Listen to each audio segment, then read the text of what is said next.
Yeah. Whew. Look at the view.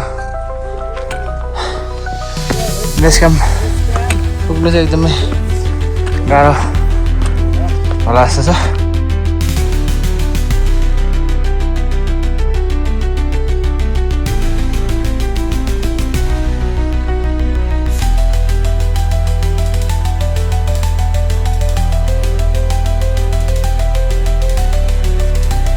Hello good morning everyone.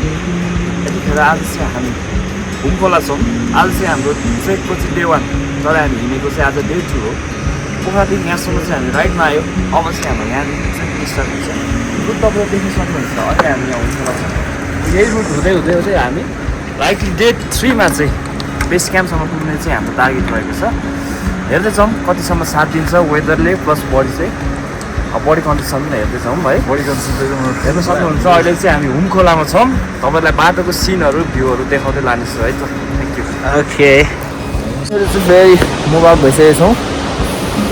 हिँड्दैछ हाम्रो नैनेको चाहिँ मोटामोटी 3 महिना होइन 5 महिना भयो भनौँ न। आज चाहिँ फाइनल एबिसीको लागि चाहिँ हिँड्दैछ। लेट्सीहरू कति हिँड्नु सकिन्छ सकिँदैन लेक चाहिँ नलागोस् भन्ने चाहना छ। केटाहरूको हुक्का चुरोट निस्किँदैछ। लामी छ लामी।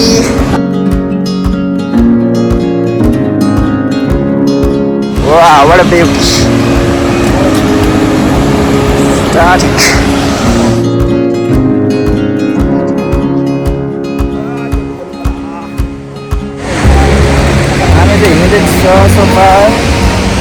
सोफा अवस्था ठिक छ होइन। माथि गएर चाहिँ के हुन्छ थाहा छैन। ल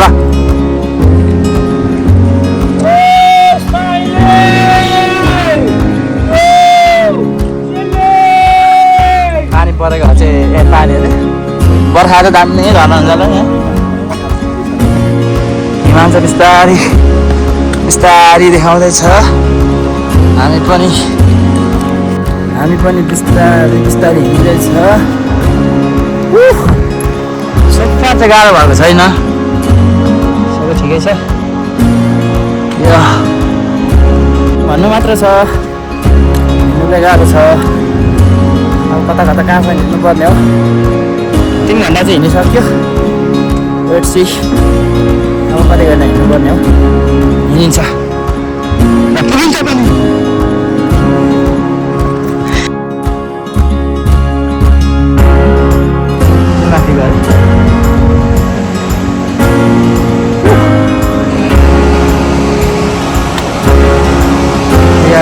Yeah. You can do it. Okay guys, it's so very. यता छ हाम्रो रेड लाइट कस्तो छ त हेरौँ अब।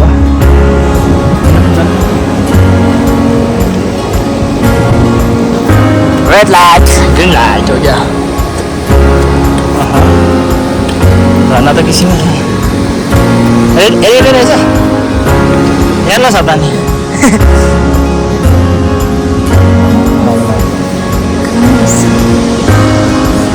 क्लाउड चाहिँ ल्याइहाल्ला जस्तो छ। भ्यू चाहिँ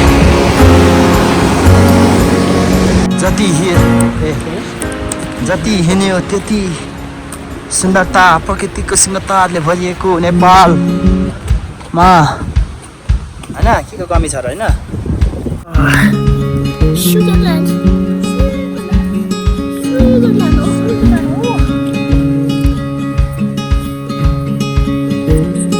अहिले चाहिँ हामी चट्ट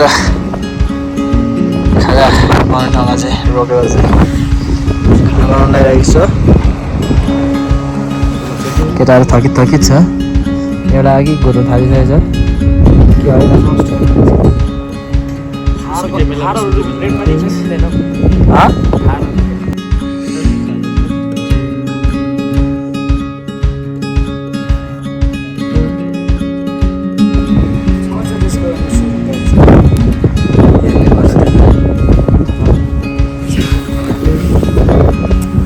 चट्ट खोलेर चाहिँ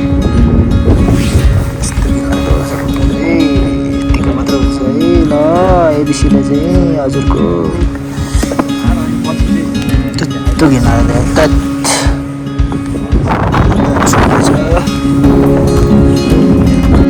खाजा खाएर चाहिँ फेरि लगाइदिउँ होइन खाजा खाएर चाहिँ फेरि भइसकेको छौँ चाहिँ यतिको छ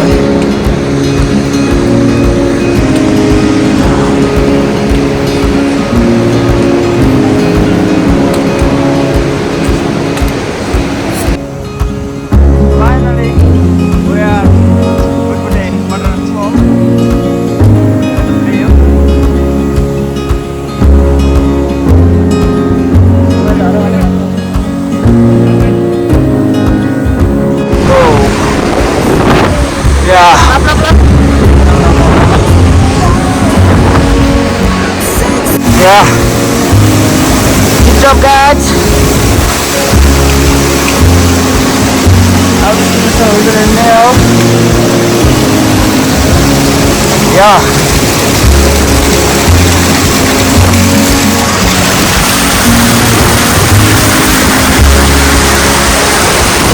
Woo!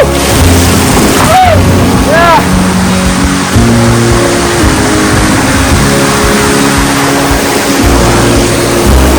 Bravo, Helda.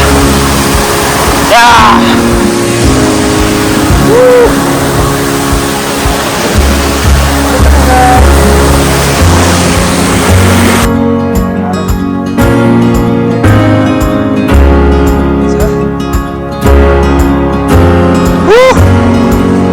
Come on, guys.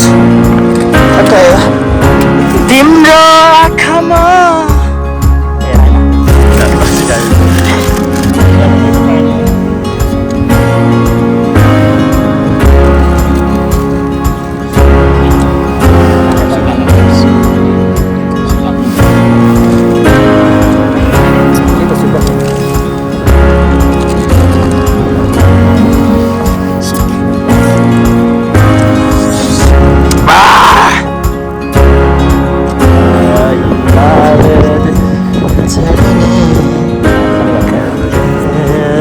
ini mati sebenarnya.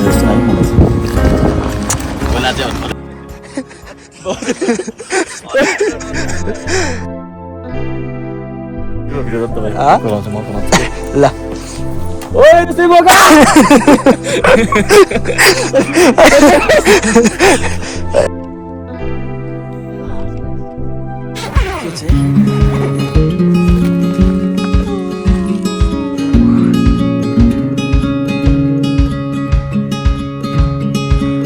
Good morning, guys. So weather चाहिँ क्लियर भइसकेको छ.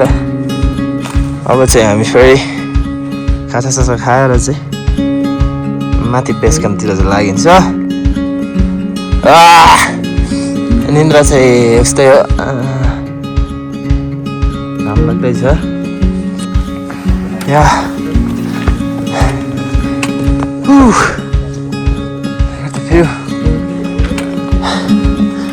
बेस क्याम्प पुग्नु चाहिँ एकदमै गाह्रो होला जस्तो छ अवस्था.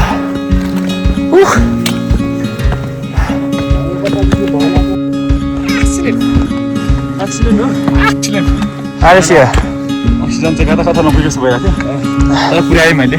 कतिलाई सिधै खाँदै only 6 layer गरेर. lovely. अहिले चाहिँ पञ्चकुण्डदेखि चाहिँ बेस क्याम्पसम्म चाहिँ लागिँदैछ. सो ब्रिथिङमा चाहिँ साह्रो परिरहेको छ. सो फेरि गाह्रो हिँड्दैछ.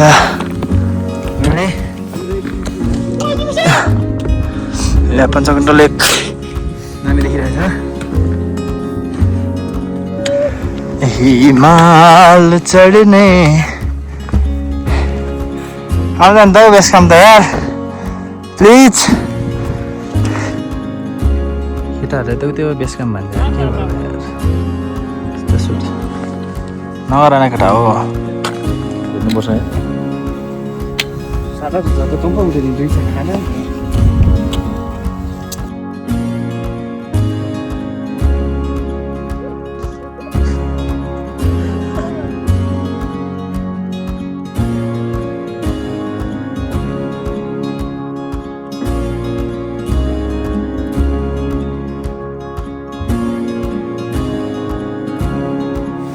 अन्नपूर्ण बेस क्याम्प चाहिँ यहाँ आएर समाप्त रहेछ ह्याप्पी एन्डिङ चाहिँ अलिकति भएन सबैजना अलिकति चाहिँ निराश छ तर यतिको पनि हामीले चाहिँ राम्रो दिनु सक्दा भनिदिनुहोस् हजुर के छ एकदम राम्रो हजुर हजुर एक्सपेक्टेसन अलिअलि फरक थियो एक्सपेक्टेसन भर्सेस रियालिटी चाहिँ भयो होइन बेस क्याम्पमा चाहिँ ट्याक्क अलिअलि हिँड्नु होइन साथै एकदम गतिलो बोर्ड हुन्छ जस्तो लागेको थियो ठिक छ तर त्यो थिएन त्यसमा चाहिँ अलिकति दुखेको अरू केही छैन अरूमा चाहिँ तलतिर चाहिँ होइन ठिकै हो फुल सेटिस्फाई है त अब यति नै छ है ल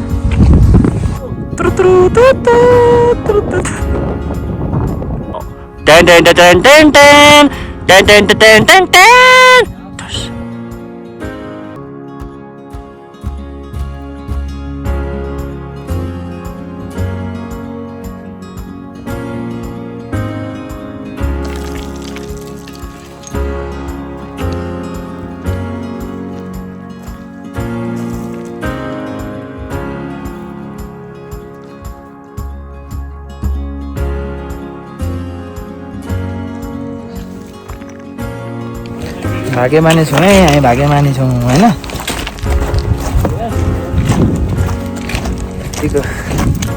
यस्तो ठाउँमा भारी बोक्दै हिँड्नुभन्दा त हामी ठिक ठाउँमा छौँ त्यसैले जुन ठाउँमा छ हामी जुन ठाउँमा छौँ त्यसलाई खुसी भएर काम गर्नु होला भन्ने हाम्रो अन्नपूर्णको फेददेखि चाहिँ हजुरलाई म एउटा सुझाव दिन चाहन्छु लिने हो ल लिली ल लिली हजुर